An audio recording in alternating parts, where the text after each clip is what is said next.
ജയലാൽജി പിന്നെ ഒരു commercial politician എന്നാണ് സത്യത്തിൽ അറിയപ്പെടുന്നത്. എല്ലാ വികസന പ്രവർത്തനങ്ങളിലും ഇത്ര പെർസെന്റേജ് കമ്മീഷൻ അടിക്കുന്ന ഒരാളാണ്.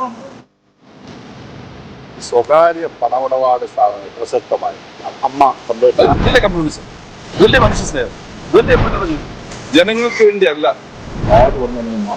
നാടിന് നടക്കുന്നതിലേക്ക് സീറ്റിന് കൊടുക്കണം, ആശുപത്രികൾ വാങ്ങണം, ബാറ് മേടിക്കണം, അമ്മ വിനാശം കൊണ്ടുവരണം. ഒരു മനുഷ്യനാണ്. തീരത്തെ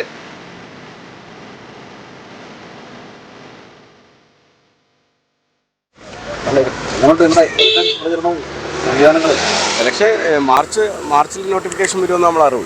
ചാത്തന്നൂർ പ്രത്യേകിച്ച് മാറ്റമൊന്നും വരാനില്ലെന്നാണ് നമ്മുടെയൊക്കെ ഒരു. ജയലാൽ മത്സരിക്കില്ലെന്നുള്ളതല്ല, ചാത്തന്നൂർ ആര് ഭരിക്കും എന്നുള്ള കാര്യത്തിൽ, ഏത് പാർട്ടി എന്നുള്ള കാര്യത്തിലാണ് ഞാൻ പറയുന്നത്. യഥാർത്ഥത്തിൽ ശ്രദ്ധിക്കപ്പെടുന്ന ഒരു മണ്ഡലമായി മാറിക്കൊണ്ടിരിക്കുന്നു. പിന്നെ കൊല്ലഞ്ചില് ബിജെപിക്ക് ഒരു സ്വാധീനമുള്ള മണ്ഡലം. ബിജെപിക്ക് സ്വാധീനം ഉണ്ടെന്നുള്ള നിലയിലല്ല, കോൺഗ്രസ് ഇല്ല എന്നുള്ള നിലയിലാണ്. കോൺഗ്രസ് ഇല്ലാത്തത് കൊണ്ട് സ്വാഭാവികമായിട്ടും ബിജെപി കുറുപ്പേട്ടം പോലെ ഒന്നും രക്ഷപ്പെടാത്ത മണ്ഡലമല്ലേ. അല്ല, വേറെ ഏത് നേതാവിനെ കോൺഗ്രസ് ഇല്ലാത്തതുണ്ട്. ജയലാലിനെ സംബന്ധിച്ച് അങ്ങനെ മടുക്കുന്ന ഒരു കാരണമൊന്നും നമുക്ക് തോന്നിയിട്ടില്ല. എന്തിനു മടുക്കണം? പുള്ളിക്ക് ഒരു ജനകീയ മുഖമുണ്ട്, അതൊക്കെ ഓക്കെ. എന്നാൽ ഒരുപാട് ആരോപണം ഉണ്ടാവും. ആരോപണമൊക്കെ സ്വാഭാവികമായിട്ടും, അതായത് അധികാരത്തിനെതിരായിട്ട് പ്രവർത്തിക്കാൻ ഒരു വിഭാഗം എപ്പോഴും ഉണ്ടാവും. ഒന്ന് തന്നെ ചിഞ്ചാണി അവിടുന്ന് മാറ്റണം, ചടയംകുളത്ത് മാറ്റിയിട്ട് ചാത്തന്ന് മത്സരിപ്പിക്കണമെന്ന് പാർട്ടിക്കകത്ത് ആദ്യം പോലെ ചർച്ചയുണ്ട്. അത് എങ്ങനത്തുള്ള ആയി വരുമെന്ന് എനിക്കറിയാൻ പറ്റും. സാധ്യത എന്ന് പറയുന്നത് പലരും റേഡിയോള്ളി ആലിച്ചിട്ടില്ല. വണ്ടിയൊക്കെ ചെറുതായി. വണ്ടി ചെറുതാക്കിയതാണോ? നമസ്കാരം. അതുപോലെ പള്ളിയിൽ കുർബാനയുടെ വഴിയിലാണ്. അപ്പൊ ഉറപ്പാണ് വീണ്ടും സ്ഥാനാർത്ഥിയാവും.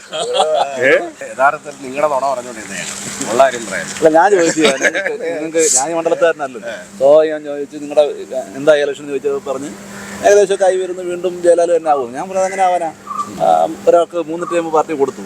അത് ചിഞ്ചുറാണി അടക്കമുള്ളവർ ജാത്തിന് മത്സരിക്കണമെന്ന് പറഞ്ഞ് നിൽക്കുന്നു.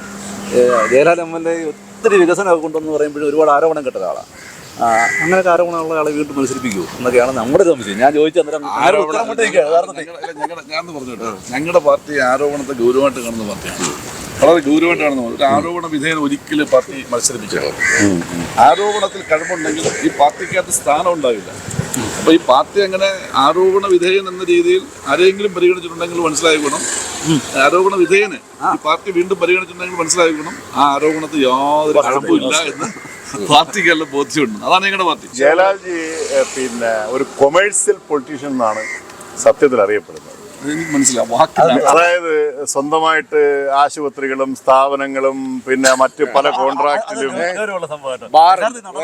ഒക്കെ ഉള്ള. അത് മാത്രമല്ല, സൗഹൃദം എല്ലാം മാറ്റി വെച്ചിട്ട് പറയണ്ടേ, നിങ്ങൾ ഇതിനകത്ത് ഇപ്പൊ എല്ലാ വികസന പ്രവർത്തനങ്ങളിലും ഇത്ര പെർസെന്റേജ് കമ്മീഷൻ അടിക്കുന്ന ഒരാളാണെന്ന് ആക്ഷേപമുണ്ടോ? ഞാൻ വിശ്വസിക്കുന്നോ എന്ന് ചോദിച്ചു കഴിഞ്ഞാല് പലരും ഞാൻ കേട്ട കാര്യമാണ്.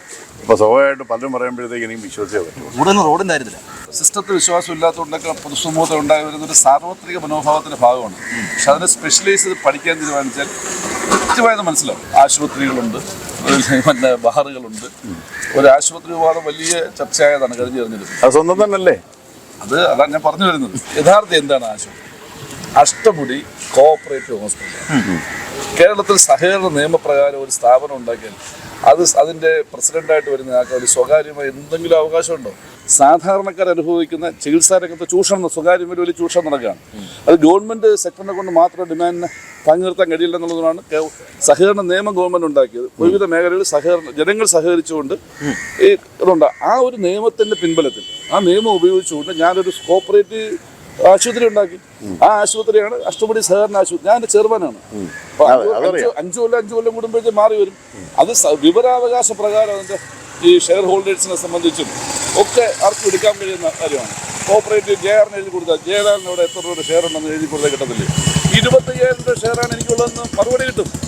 ആ 25,000 രൂപ ഷെയറുള്ള എൻ്റെ സ്വന്തം ആശുപത്രി അല്ലേ എന്ന് ചോദിച്ചാൽ. അല്ല, അതിനകത്ത് കണക്റ്റഡ് വേറൊരു കാര്യമുണ്ട്.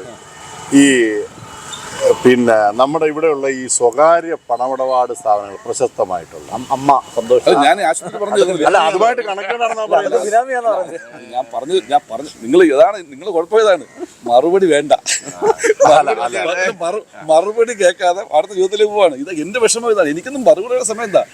പിന്നെ ഞാനന്ന് ഈ 8-9 കൊല്ലമായി ഞാൻ ഈ അഷ്ടമുടി ആശുപത്രി കള്ള ജയലാലി എന്നും പറഞ്ഞിട്ട് എൻ്റെ ഈ കോലമൊക്കെ ഇവിടെ പാലിയിട്ട് കത്തിച്ചിട്ട് 8-9 കൊല്ലം ഞാനതിൽ ഇങ്ങനെ ഒരു പൊതുപ്രവർത്തനം അനുഭവിക്കുന്ന ഒരു വിഷമം മനസ്സിലുണ്ടെങ്കിലും യഥാർത്ഥത്തിൽ ഇന്ന് ആ ഹോസ്പിറ്റൽ ഞങ്ങൾ വിലയിരുത്തി നോക്കി. ആ ഹോസ്പിറ്റല് കേരളത്തിൽ ഏറ്റവും ചെറിയ ചെലവ് സാധാരണക്കാർക്ക് ചികിത്സ കൊടുക്കുന്ന ആശുപത്രി, കേരളത്തിൽ ഏറ്റവും ചെറിയ ചികിത്സാ രംഗത്ത് ചൂഷണമില്ലാത്ത ഒരു 30,000 രൂപ തൊട്ടടുത്ത് ഏത് ഹോസ്പിറ്റലിൽ പോയാലും ഏറ്റവും കുറഞ്ഞ ഡെലിവറിക്ക് ആവും. കുറഞ്ഞത് ഞങ്ങളോട് റൂം എടുത്ത് കിടന്ന് ഡെലിവറി നടത്തിയാൽ 15,000 രൂപ. ഇതൊക്കെ ജനങ്ങൾക്ക് പുതിയ അറിവാണ്. ഇത് കേട്ടോ നേരിട്ട ഒരു സിസേറിയൻ ഒരു 75,000 രൂപ വേറെ ഹോസ്പിറ്റലിൽ പോയാൽ നമ്മളവിടെ റൂം എടുത്ത് കിടന്ന് സിസേറിന് 30,000 രൂപ. 45,000 രൂപ സബ്സിഡി കൊടുക്കണം ഒരു കുടുംബത്തിന്. ഇപ്പം കാല് മുറിക്കുന്നതിന് ഒരാൾ കഴിഞ്ഞ ദിവസം എന്നെ വിളിച്ചൊരു ഹോസ്പിറ്റലിൽ കിടന്നു 1,40,000 അവിടെ ചോദിച്ചു. 40,000 ഞങ്ങൾ ചെയ്ത് കൊടുത്തു. ഞങ്ങളുടെ റേറ്റ് അതാണ്. എന്ന് പറഞ്ഞാൽ അവിടെ ഞങ്ങൾ 12,000-13,000 പേര് ഞങ്ങളുടെ ആശുപത്രിയിൽ ഒരു വർഷം ഈ IP പേഷ്യൻ്റായിട്ട് വരുന്നുണ്ട്.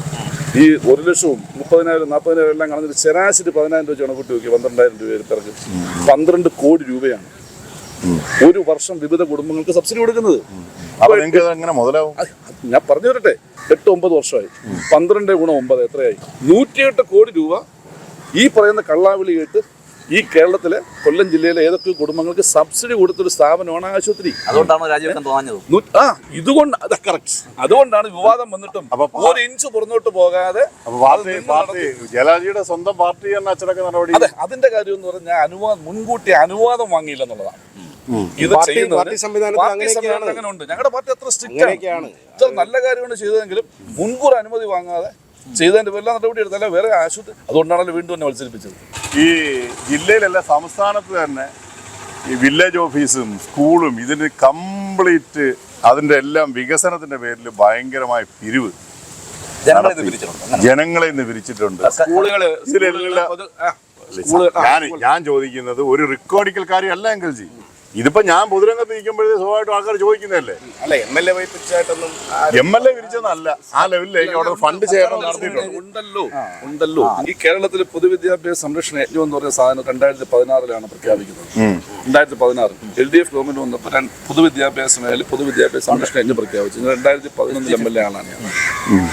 അപ്പൊ ഈ ഇടതുപക്ഷ കാഴ്ചപ്പാട് കേരളത്തിൽ 2011 ഞാനൊക്കെ തുടങ്ങി പൊതുവിദ്യാലയങ്ങളെ ശാക്തീകരിക്കുക എന്ന് പറയുന്നത് MLA ജോലിയായിട്ട് ഏറ്റെടുത്തു. ഗവൺമെന്റ് ശ്രമിച്ചു, ഗവൺമെന്റ് പൈസ തരുന്നില്ല. എനിക്ക് ആത്മവിശ്വാസം എന്റെ ജനങ്ങളാണ്. ജനങ്ങളോട് പറഞ്ഞു നമുക്ക് നമ്മുടെ വകുപ്പുകൾ നന്നാക്കണം. പറഞ്ഞു തീരട്ടെ. എനിക്കങ്ങ് ആക്രാന്തം എനിക്കത് മനസ്സിലായി.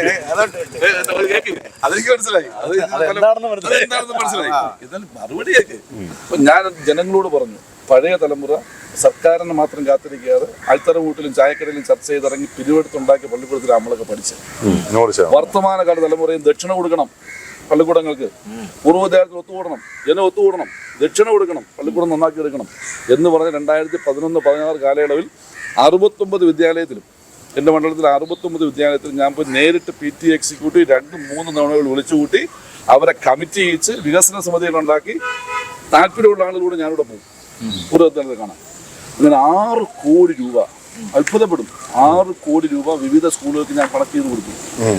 ഞാൻ പൈസ മേടിക്കത്തില്ല, പൈസ മേടിക്കുന്ന ആ സ്കൂളിലെ വികസന സമിതിയാണ്, അവരാണ് അത് ചെയ്യുന്നത്. അവിടെ PTA വികസന സമിതിയാണ്. ഈ ഫണ്ട് പിരിവായിട്ട് നേരിട്ടൊരു ബന്ധമില്ല. നേരിട്ട് ഞാൻ ഇത് കളക്ട് ചെന്നിട്ട് നിങ്ങളിപ്പോ നിങ്ങളെ ഈ കാര്യങ്ങൾ പറയും, നിങ്ങളെ കമ്മിറ്റി ചെയ്യിക്കും, നിങ്ങളെ പോലെ ക്ലാസ് റൂം ചെയ്ത് കൊടുക്കും, അല്ലെങ്കിൽ നിങ്ങളൊരു ഇത് മേടിച്ചു കൊടുക്കും. അതിനാണ് ലീഡർഷിപ്പാണ്. അങ്ങനെ കണക്ക് കൂട്ടിയാൽ 60 ലക്ഷം രൂപ വെച്ച് പള്ളിക്കൂടം ഉണ്ട്. 1 ലക്ഷം രൂപ വെച്ച് പള്ളിക്കൂടം ഉണ്ട്. പൂർവ്വ വിദ്യാർത്ഥികൾ പിന്നെ സ്കൂൾ ഉൾപ്പെടെ പോയി നോക്കി. ഇതാണ് ഇതിന്റെ അതിന്റെ അഭിമാനം എവിടെയാണെന്നറിയാം. ഇത് ചെയ്ത് കഴിഞ്ഞ് 2016 ഗവൺമെന്റ് പൊതുവിദ്യാഭ്യാസ സംരക്ഷണ യജ്ഞം പ്രഖ്യാപിച്ചു. ഞാൻ ഈ കേരളത്തിൽ ഈ പണി നടക്കുന്ന സ്ഥലമാണ് ചാത്തന്നൂര്. ഇത് ഗവൺമെന്റ് കൊടുത്തു, അവര് പഠിച്ചു. SCRT കൊണ്ട് എന്നെ കൊണ്ട് ക്ലാസ് എടുപ്പിച്ചു. SCRT ഞാൻ പോയി ക്ലാസ് എടുത്തു. SCRT ഒരു മണിക്കൂർ എനിക്ക് എന്നെ ക്ഷണിച്ചുകൊണ്ട് എങ്ങനെയാണ് പൊതുവിദ്യാലയങ്ങൾ ജനങ്ങളെ കൊണ്ട് നന്നായിക്കുന്നത് പഠിപ്പിച്ചു. എന്നിട്ട് വിദ്യാഭ്യാസ വകുപ്പ് ഉത്തരവിറക്കി.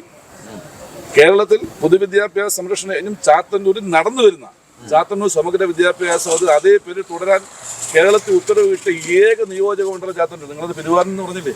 ഇതാണ് എന്റെ ദോഷം. ഇതുപോലെയാണ് ഓരോന്നും.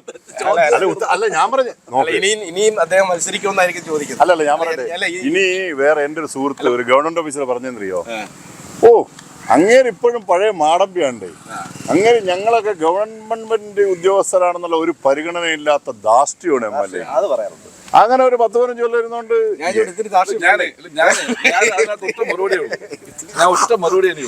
മാടമ്പി എന്നുള്ള അയാളെ പറഞ്ഞതാണ് കേട്ടോ. എനിക്കതിൽ സന്തോഷമേ ഉള്ളൂ. ഞാൻ എന്നോട് പിന്നെ ഞാൻ രണ്ടാമത്തെ ഇലക്ഷന് 34,000 വോട്ടിന് ജയിച്ചപ്പോൾ ഈ ഞങ്ങളുടെ സുഹൃത്തുക്കളായിട്ട് റവന്യൂ ഉദ്യോഗസ്ഥന്മാരാണല്ലോ കൗണ്ടിങ്ങിനൊക്കെ നിൽക്കുന്നത്. അപ്പോൾ അവരെല്ലാം കൂടെ ഞങ്ങളെല്ലാം കൂടെ ചായ കുടിച്ചിട്ടുണ്ടെങ്കിൽ ഞങ്ങൾ വെളിയിറങ്ങുന്നു.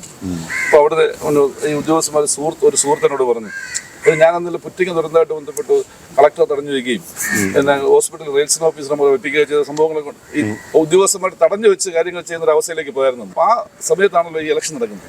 അപ്പൊ അതിന്റെയൊക്കെ ബന്ധിച്ച ഉദ്യോഗസ്ഥർ കമ്മിറ്റഡ് ആയില്ലെങ്കിൽ ചെന്നിരുന്ന് ജനാധിപത്യപരമായി സമരം നടത്തി ചെയ്യിക്കുന്ന ഒരു ശൈലി എനിക്കുണ്ടെന്ന് ബോധ്യപ്പെടുന്ന അടിസ്ഥാനത്തിലായിരിക്കാം 3-4 ഉദ്യോഗസ്ഥർ ഈ ഇടാപെട ബന്ധമുള്ളവരുണ്ടല്ലോ അതിനകത്ത് പറഞ്ഞു, ഞങ്ങൾ ഒരുപാട് ഉപദ്രവിക്കില്ലേ എന്നിങ്ങനെ എൻ്റെ കൂടെ പറഞ്ഞു. ഞാനപ്പോൾ അതങ്ങ് എനിക്കൊരു പ്ലാറ്റ്ഫോമായിട്ട് എടുക്കുക. ഞാൻ പറഞ്ഞു, എന്താ പറഞ്ഞേ, ഒരുപാട് ഉപദ്രവിക്കില്ലെന്ന്. നമ്മളെന്തിനാ ഉപദ്രവിക്കുന്നത്? ഞാനും നിങ്ങളും വീട്ടിൽ നിന്ന് ഇറങ്ങുന്ന ഒറ്റ കാര്യത്തിലാണ്, ജനങ്ങളെ സേവിക്കുക. അപ്പൊ കൃത്യമായിട്ട് ചെയ്ത് നിങ്ങൾ ഓപ്പറേറ്റേഴ്സിന്റെ കാര്യമില്ലല്ലോ. നിങ്ങൾ നല്ല സേവനം നടത്താൻ കഴിയുന്ന എല്ലാ അടിസ്ഥാന സൗകര്യം ഞാൻ ഉണ്ടാക്കി തരും. നിങ്ങൾ സ്വപ്നം കാണുന്ന അടിസ്ഥാന സൗകര്യം ഞാൻ ഉണ്ടാക്കി തരും. ജനങ്ങൾ ആഗ്രഹിക്കുന്ന സേവനം നിങ്ങൾ കൊടുത്താൽ മതി. ഓപ്പറേറ്റേഴ്സ് ഇല്ല. പിന്നെ ഇത് കേൾക്കൂ. എന്നിട്ട് ഞാൻ പറഞ്ഞു, ഞാൻ ഒറ്റ കാര്യം നിങ്ങൾക്ക് വാക്ക് തരാം. ഒറ്റ കാര്യം, നിങ്ങളിപ്പോൾ എഗ്രിമെന്റ് ചെയ്യും.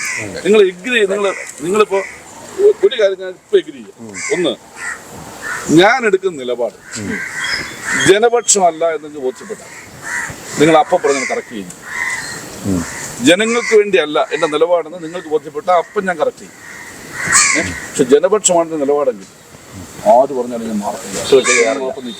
അവിടെ ധാർഷ്ട്യമെന്നോ മാടമ്പിയെന്നോ എന്ത് വിളിച്ചാലും ഞാനൊരു അലങ്കാരമായിട്ട് എടുക്കും. ജനങ്ങൾക്ക് വേണ്ടി അവിടെ നിൽക്കും ഞാൻ.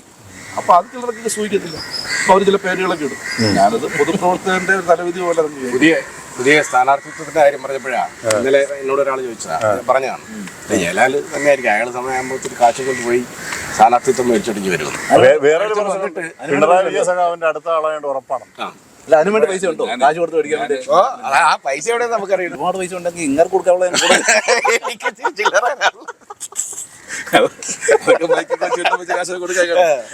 നാടിന്റെ അധപ്പതനത്തിലേക്ക് ഈ സാമ്പത്തിക ആരോപണം പൊതുപ്രവർത്തനം വേണ്ടി വെച്ച് കിട്ടാൻ ശ്രമിക്കുന്നു. ഭാവിയിൽ നല്ല പൊതുപ്രവർത്തനം ഇല്ലാതെ ഞാൻ ഈ ഒരു സാധാരണ കുടുംബത്തിൽ ജനിച്ചാളാണ്. ഒരു റിട്ടയർഡ് അധ്യാപകന്റെ മകനാണ്. അച്ഛനാണെങ്കിൽ സമ്പാദ്യമൊന്നും ഇല്ലാതെ ഞങ്ങളെ വളർത്തി ചാറ്റുകാർക്ക് കടമൊക്കെ മേടിച്ച് ഞങ്ങളെ വളർത്തിയാളാണ്. അച്ഛൻ ഭരിക്കുമ്പോൾ പൊതുപ്രവർത്തനത്തിലൊക്കെ പോയി കുറച്ച് കടമൊക്കെ ഉള്ള. ഞാൻ കല്യാണം കഴിച്ച സാധാരണ വീട്ടിൽ നിന്നാണ്, വലിയ കൊടീശ്വരൻ്റെ വീട്ടിൽ നിന്നല്ല. എനിക്ക് കൊടുക്കാൻ പണം ഇടുന്ന അപ്പം നാട്ടുകാരൻ മേടിച്ചില്ല പറ്റുള്ളൂ. നാട്ടുകാരെ ഞാൻ പണം പിരിക്കണം അല്ലേ, അങ്ങനെയല്ലേ കിട്ടത്തുള്ളൂ. ഞാൻ 15 കൊല്ലമായിട്ട് ഇതിന് പിരിക്കുകയില്ല. കോടിക്കണക്കിൻ്റെ സീറ്റിന് കൊടുക്കണം, ആശുപത്രികൾ വാങ്ങണം, ബാറ് മേടിക്കണം, അമ്മ ഫിനാൻസ് കൊണ്ടിടണം. ഇതെല്ലാം ഞാൻ ചെയ്യണ്ടേ? ഞാൻ സീരിയസ് ആയിട്ട് കേക്ക്, നിങ്ങൾ ചോദിക്കുന്ന മറുപടിക്കല്ലേ. അപ്പൊ ഞാൻ ചോദിച്ചത്, ഞാൻ ഇങ്ങനെ ഇതെല്ലാം ചെയ്യണമെങ്കിൽ ഈ പണം വേണ്ടേ? ഇപ്പൊ ഒരാളോ 2 ആളോ 10 പേരോ 100 പേരോ 500 പേരോ തന്നെ ഇത്ര ആവത്തില്ലല്ലോ. ഒരുപാട് പേരൊന്നും മേടിക്കണ്ടേ?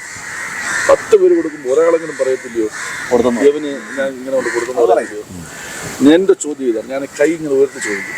ഒരാള് 1 രൂപ എനിക്ക് കൊണ്ടുവരുന്ന ഭൂലോകത്തില്ല എന്ന് നിങ്ങളോട് വെല്ലുവിളിച്ചാണ്. ഞാൻ അതല്ലേ ഒരിക്കൽ പരസ്യ സംവാദത്തിന് വിളിച്ചത്. പിന്നെ BJP-കാരൻ്റെ കോൺഗ്രസിന്റെ നേതാക്കന്മാരോട് പറഞ്ഞല്ലോ, നിങ്ങൾ എൻ്റെ ഈ ബിനാമിസത്തിനെ കുറിച്ച് സമരം നടത്തിയല്ലേ, നിങ്ങളൊരു പരസ്യ സംവാദം പോയി, ഞാൻ വരാം. 10,000 ആണ്ട് വിളിച്ചു വിട്ടു, നിങ്ങൾ എന്നെ വിചാരണ ചെയ്യും. ധൈര്യം ഉണ്ടോ എന്ന് ഞാൻ ചോദിച്ചല്ലോ, ഇതുവരെ വന്നിട്ടില്ലല്ലോ. പിന്നെ എൻ്റെ സാമ്പത്തിക സ്ഥിതി സംബന്ധിച്ച് അറിയാനായിട്ട് ഒരു മാധ്യമ പ്രവർത്തകനോ അല്ലെങ്കിൽ ഒരു സാമാന്യ ബുദ്ധിയുള്ള ഒരാൾക്കോ എന്തെല്ലാം മാർഗങ്ങളുണ്ട്. ഞാൻ 2010 പഞ്ചായത്ത് ഇലക്ഷൻ മത്സരിച്ചപ്പോൾ എൻ്റെ ആസ്തി 2010 13 MLA ആസ്തി രജിസ്റ്റർ ചെയ്യാൻ ഇലക്ഷൻ കമ്മീഷൻ കൊടുത്തിട്ടുണ്ട്. 11 കൊടുത്തിട്ടുണ്ട്. എല്ലാ വർഷവും ഗവർണർക്ക് കൊടുത്തിട്ടുണ്ട്. ഇപ്പോൾ കഴിഞ്ഞ വർഷം വരെ കൊടുത്തിട്ടുണ്ട്. ഇതിൽ ഏതെങ്കിലും ചലഞ്ച് ചെയ്യപ്പെട്ടിട്ടുണ്ടോ? സിമ്പിൾ അല്ലേ? ഏതെങ്കിലും ചലഞ്ച് ചെയ്യപ്പെട്ടിട്ടുണ്ടോ? ഇതല്ല, ഇയാൾക്ക് വേറെ ഉണ്ട് എന്ന് ഒരാൾ ചലഞ്ച് ചെയ്തിട്ടുണ്ടോ? അതിൽ നോക്കൂ നിങ്ങൾ, എൻ്റെ ആസ്തികൾ കുറഞ്ഞിട്ടേ ഉള്ളൂ. പിന്നെ നിങ്ങൾക്ക് ഞാൻ ഉച്ചൂടെ സുതാര്യമായി പറയാം, ഞാൻ കടം വാങ്ങിയ ബാങ്കുകൾ, കടമെടുത്ത ബാങ്കുകൾ വിവരാവകാശം കൊടുത്താൽ കിട്ടുമല്ലോ. എൻ്റെ ഭാര്യയുടെ പേരിൽ ലോണിനെ സംബന്ധിച്ച് വിവരാവകാശം കൊടുത്താൽ കിട്ടുമല്ലോ. എൻ്റെ ഭാര്യയുടെ സ്വത്തുക്കൾ വിറ്റതിനെ സംബന്ധിച്ച് ഈ പറഞ്ഞ കണക്ക് ബിനാമിയുടെ മുമ്പിൽ കൊണ്ടുപോകുന്ന അതിനെ സംബന്ധിച്ച് ഒരാൾ രേഖ പോലെ ചലഞ്ച് ചെയ്തിട്ടുണ്ടോ? അല്ല, ആരോപണം ഉന്നയിക്കുക തെളിയിക്കപ്പെടുമ്പോഴത്തേക്ക് ഞാൻ പറഞ്ഞത് ഇത് ഇപ്പൊ എന്റെ മോളെ നമസ്കാരം ഇങ്ങോട്ട് പോയി ഞാൻ പറഞ്ഞു ഒരാള് പറയട്ടെ, 15 കൊല്ലമായിട്ട് വാരിക്കൂട്ടല്ലേ, ഞാൻ വാരിക്കൂട്ടല്ലേ, ഒരാള് പറയട്ടെ ജയിലാണ് ഞാൻ ഒരു ഗിഫ്റ്റ്, ഒരു മൊബൈൽ ഫോണെങ്കിലും കൊണ്ടുകൊണ്ട് വരുത്തുന്നുണ്ടെന്ന് പറയാം. ഇതിക്കുള്ള എങ്ങനെയാണ് MLA സുധാകരനാവുന്നത്? വില്ലേജ് ഓഫീസൊക്കെ നവീകരിച്ചാൽ സന്തോഷം. 40 ലക്ഷം രൂപയുടെ അതിന്റെ ഓഫീസ്, 10 ലക്ഷം രൂപ വെച്ച് 4 വീട് വയ്ക്കായിരുന്നു. 40 ലക്ഷം രൂപയ്ക്ക് ഇത്രയും വലിയ ഓഫീസ് ചെലവാകുമോ എന്നുള്ള സ്വാഭാവിക സംശയമായിട്ട് അതിന് മറുപടി വരേണ്ട ഞാനല്ല. നിങ്ങൾ എന്തിനാണ് ഇങ്ങനെ ഉദ്ദേശം എന്താണ്? അതുകൊണ്ട് നിങ്ങൾ കോടതി പോകണില്ല.